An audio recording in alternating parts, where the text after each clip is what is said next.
శ్రీ సచిదానంద సమర్థ సద్గురు సాయి మహారాజ్ కి జై.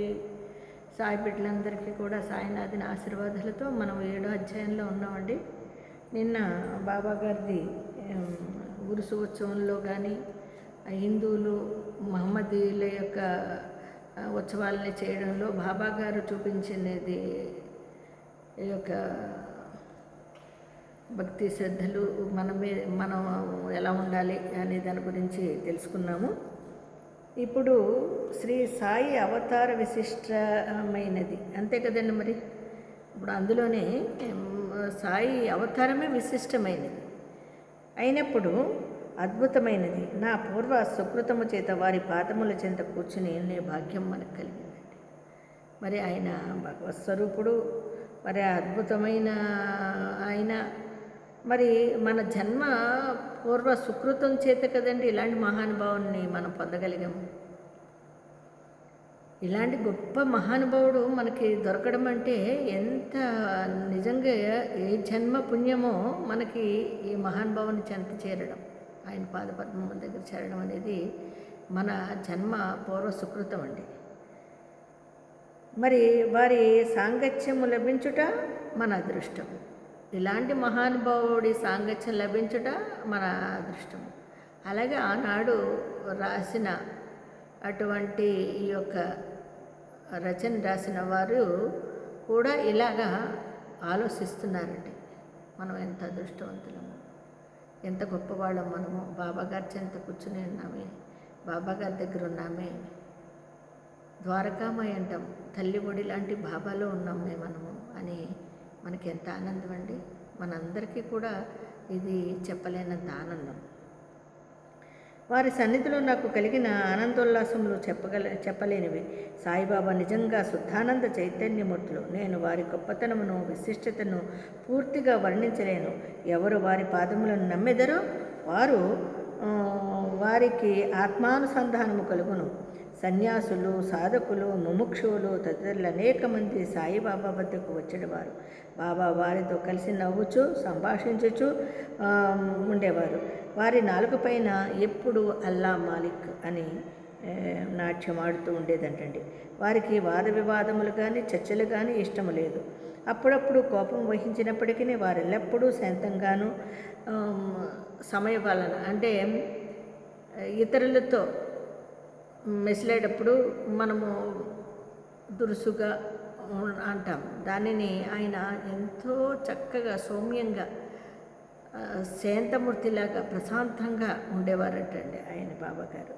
ఆయన చూడండి మనకి ఎంత ఆయన్ని దర్శించుకోవడానికి, ఆయన్ని చూడగానే ఆనందంతో మనకి ఆత్మానందం కలిగేది. సాధకులు కానివ్వండి, సన్యాసులు కానివ్వండి, ఇతరితర ఏ భక్తులైనా కూడా ఆయన చెంత ఉన్నప్పుడు అసలు ఆయన మాట్లాడుతూ ఉంటే అసలు చెప్పనలవి కాదంటండి ఆ ఆనందము, ఆ సంభాషణలోని అద్భుతమైన ఆశీర్వాదము. ఆయన నాలుక పైన ఎప్పుడు అల్లా మాలిక్, భగవంతుడు ఒక్కడే. ఆయన చెప్పేది ఏంటండి, అల్లా అంటే ఆయన భాషలో, ఆ భాషలో ముస్లింల భాషలో భగవంతుడు, ఓ భగవంతా, ఓ అల్లా అని ఆయన పలికేవారండి. దాన్ని మనం పెడార్థాలు తీసుకుంటున్నాం ఈరోజు. అంటే మనకి జ్ఞానం ఎక్కువైపోయండి, ఆ విధంగా భావిస్తున్నాం తప్ప అల్లా అని ఎప్పుడు ఉచ్చరిస్తూ ఉండేవారంట. ఇప్పుడు మనం చూడండి, ఒక నామస్మరణ ఉంది, ఓం సాయిరామ్, ఓం సాయిరామ్ అంట. అలాగే ఓం నమ శివాయ, ఓం నమ శివాయ. ఆయన భగవత్ స్వరూపుడు కాబట్టి భగవంతుడినే స్మరించుకునేవారండి. ఆయన ఆత్మనే, ఆయన్నే స్మరణ చేసుకునేవారండి. ఎంత గొప్ప ఇదే చూడండి. మరి దాన్ని పట్టుకుని పెడార్థాలు తీసేసి అది కాదు ఇది కాదు అని, మరి నాకేమీ తెలియదండి. ఆయన పాదాలు చెందుతున్నాను, దేనికి ఏమీ తెలియదు. ఆయన పలికిస్తే పలుకుతాము, ఆయన నడిపిస్తే నడుస్తాము. ఆ విధంగా ఆయన పాదాలు చెందుతున్నామండి.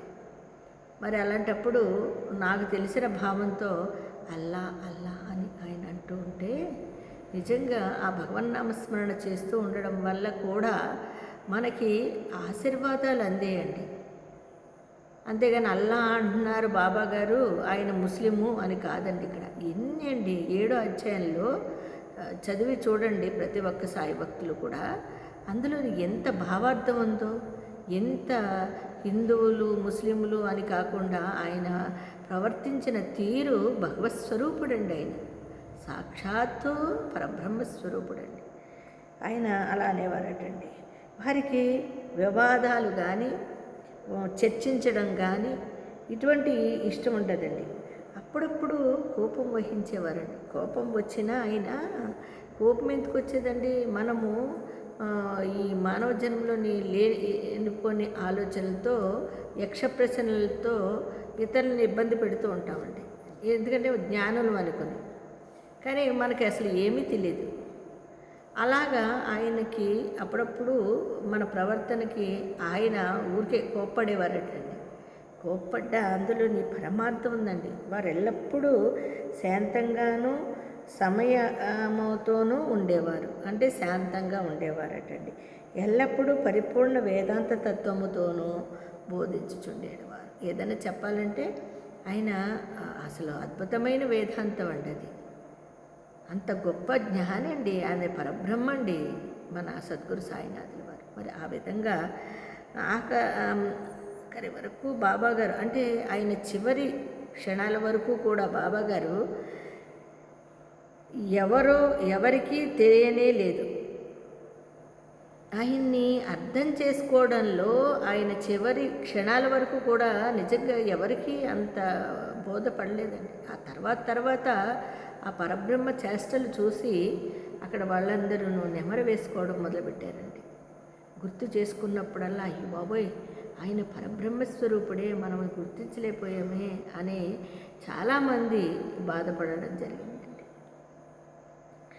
ఆయన వారు ప్రభువులను భిక్షుకులను ఒకే రీతిగా చూస్తూ ఉండేవారు. అందరి అంతరంగముల యందు గల రహస్యములన్నీ బాబా ఎరిగడేవారు. ఆ పరబ్రహ్మస్వరూపండి. ఆయన మన అంతరంగంలో ఏముందో ఏమనుకుంటున్నామో అన్నీ కూడా ఆయనకు తెలుసండి. తెలియకుండా ఎలా ఉంటుందండి? ఆయన పరబ్రహ్మ అయితే సర్వాంతర్యమండి. సద్గురు సాయినాథుడు ఆత్మని తెలుసుకోగల స్వభావం గల వ్యక్తి అండి. ఆయన మహానుభావుడు. అయితే బాబా ఆ రహస్యములన్నీ వెలిబొచ్చగానే అందరూ ఆశ్చర్యమగ్నులై చూడండి. మన అంతరంగంలో ఏమనుకుంటున్నాము, ఏం చేస్తున్నాము, ఆయన మనం ఎక్కడో ఉండి ఆయన గురించి ఏమనుకున్నా, ఇతరుల గురించి ఏమనుకున్నా, మనం ఏం చేస్తున్నా ప్రతిదీ తెలిసిపోయేదటండి ఆయనకి. మరి పరబ్రహ్మ కదండి, మన సద్గురు సాయినాథుల వారు కదా. మరి ఆయనకు తెలియకుండా ఎవరికి తెలుస్తుందండి? తెలిసిపోయేదటండి ఆయనకి. తెలిసి వారు సన్మానములన్నచో వారికి, అంటే వారు సర్వజ్ఞులు అయినప్పటికీ ఏమో తెలియని వాని వలె నటించుచు చూడండి. ఈ రోజుల్లోని ఏదైనా కొంచెం అబ్బా అతను ఏదైనా సాధించాడంటే అబ్బా నేను గొప్ప జ్ఞానిని, గొప్పగా చేసేస్తున్నాను అని మనం చెప్పుకుంటాం. కానీ ఆ మహానుభావుడిలోని నేను భగవంతుణ్ణి కాదు అన్నట్టుగా ఉండేవారు. కానీ భగవత్ స్వరూపుడైన అయితే ఆయనలోని ఎటువంటి అహంకారము కానీ నేను అనే భావన కానీ లేకుండా ప్రదర్శించేవారండి. మరి అదే మనమైతే నేను కొన్నాను, నేను తిన్నాను, నేనున్నాను అనుకుంటామండి. కానీ ఆయన అలా అనుకోలే.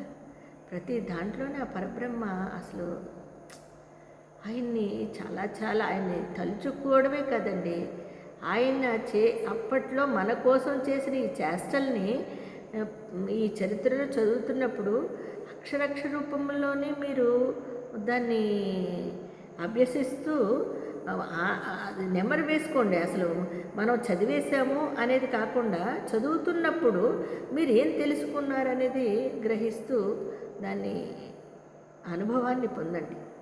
ఆ అనుభవము చూసారో ఎంత ఆనందదాయకంగా ఉంటుంది. అవును కదూ, మన పరబ్రహ్మస్వరూపుడు ఎంత గొప్ప వ్యక్తి, ఎంత గొప్పగా చెప్పారు అని. మరి సాయిబాబా నైజమట్టిది. మానవ దేహముతో సంచరించినప్పటికీ వారి చర్యలను బట్టి చూడగా వారు సాక్షాత్తు భగవత్స్వరూపులే. మరి ఇన్ని చెప్పుకుంటున్నాం కదండి మనము. మరి ఆయన సాక్షాత్తు భగవత్స్వరూపులే కదా. దీంట్లో సంశయం లేదండి, అది నిజం. వారిని చూచిన వారందరూ వారు షిరిడీలో వెలిసిన భగవంతుడనియే అనుకునిచుండిరి. చూడండి, ఆయన చూసిన ప్రతి వారు కానీ, దర్శించుకున్నవారు కానీ ఆయన సాక్షాత్తు భగవత్ స్వరూపుడే. ఇందులో ఇంక తిరిగిలేదు, సంశయం లేదు, ఆలోచించాల్సిన పని లేదు. వట్టి అంటే వట్టి మూర్ఖుడైనా కూడా, ఎంతటి మూర్ఖుడైనా అంటే ఎటువంటి మూర్ఖుడైనా కూడా నేను బాబా మహిమలను ఎట్లు వర్ణించగలను? చూడండి ఎంత విచిత్రం. నిజమే కదండి. నిజంగా ఎంత మూర్ఖులైనా కూడా ఆయన్ని వర్ణించడానికి, ఆయన అలాగ ఇలాగ అనడానికి అసలు నిజంగా మనం సరిపోతామండి? సరిపో. మరి సాయిబాబా యొక్క వైఖరి చూడండి. షిరిడి గ్రామంలోనున్న శని, గణపతి, పార్వతి, శంకర, గ్రామదేవత, మారుతి మొదలగు దేవాలయాలన్నిటినీ తాచాపాటిల ద్వారా బాబా మరమ్మత్తు చేయించెను. చూడండి, బాబాగారి దగ్గరుండి సకల దేవతా స్వరూపుడు సద్గురు సాయినాథుల వారు.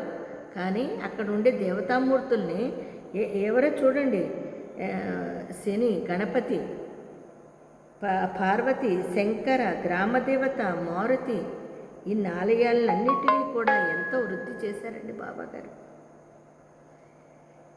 వారి దానగుణము ఎన్నదగినది.